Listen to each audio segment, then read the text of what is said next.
Teachers need to adapt and invent all the time. As they begin to integrate technology into more teaching and learning situations, they are also innovating.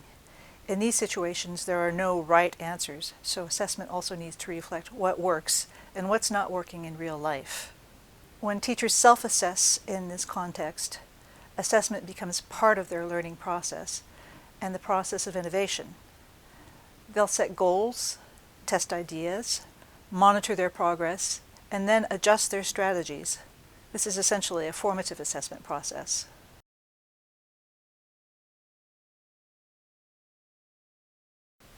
So what are we talking about when we talk about self-regulation? Self-regulation refers to the learner's ability to set goals, use effective strategies for learning, monitor their own progress, get and respond to feedback, and to assess their own progress. We know from research that learners who define goals that are personally meaningful are more effective, more motivated, and more engaged. The online learner is also likely to collaborate with others who are also learning online. Not everyone is used to this, but just as students in a classroom develop a chemistry with time, people in an online community develop a dynamic and interactive relationship. People who are able to collaborate well are also more likely to benefit from their peers' feedback and to manage and assess their own learning effectively. The other important skill for teachers to have when engaged in online self-assessment is self-efficacy. This refers to the confidence an individual has that they'll be able to tackle a new problem.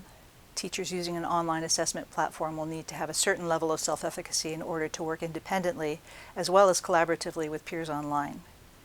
People who have managed to tackle problems effectively in previous learning will be confident that they are able to take on a new task. In an online learning environment, both self-regulation and self-efficacy are important.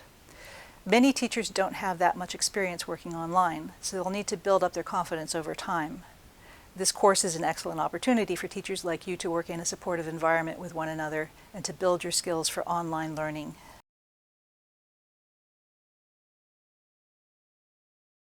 While learners are taking on a subject which does not have any right answers, it's still important to have some guidelines and exemplars against which to assess the quality of work.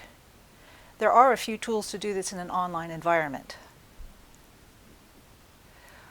With an e-portfolio, learners may use mobile technologies, such as their smartphones, to record and upload examples of their work. They create a data repository and are then able to look back at what they have done and to reflect on their learning, to see where they have developed new competences, and to identify areas for improvement or further learning. E-portfolios and rubrics are often used together.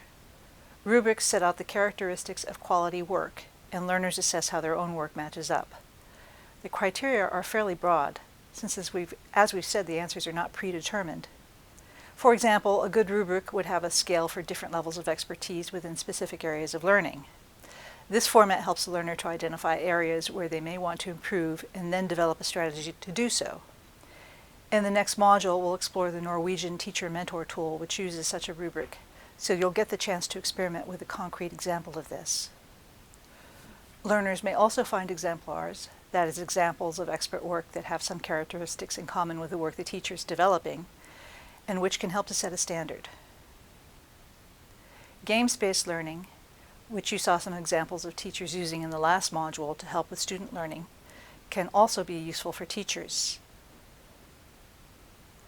The kinds of games that are most appropriate for teachers to learn how to use new kinds of technologies in the classroom include immersive environments where users participate in the game through an avatar. Simulations or multiplayer problem-solving platforms are also possible.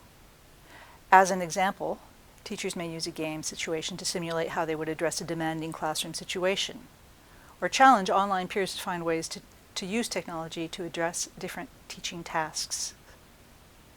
And finally, tracking tools, such as graphs and progress charts, allow the teacher to see where they've been and how far they are from the goal they have set.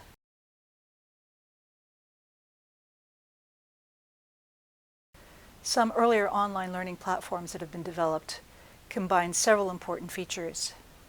For example, one program that has been developed to support learning about design processes requires the learners to create an electronic portfolio.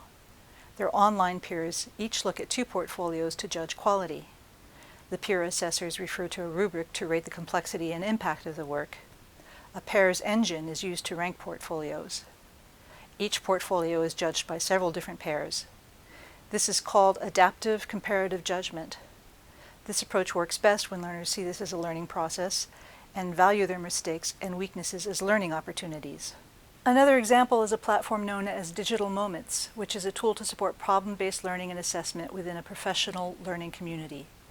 The e-learners choose tasks, collaborate, and consult with peers who have expertise in the particular area. Digital Moments logs individual and collective progress. Learners share stories of their learning each week, which helps them to recognize what they have learned. Learners using the Digital Moments platform work collaboratively to develop their own assessment tools, including rubrics, portfolios of coursework, journals, and peer comments.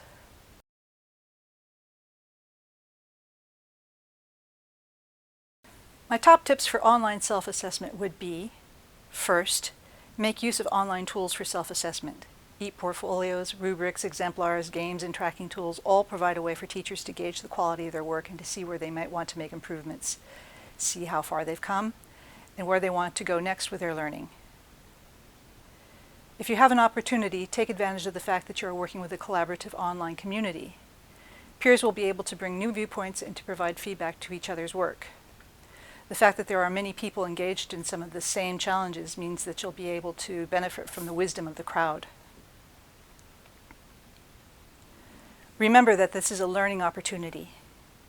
If you aren't already, you'll be able to get more familiar with online learning and to build your confidence in this area. You'll also be able to test out new and innovative approaches to using new teaching, learning, and assessment methods with the support of your online peers. Your self-assessment is an important part of that learning.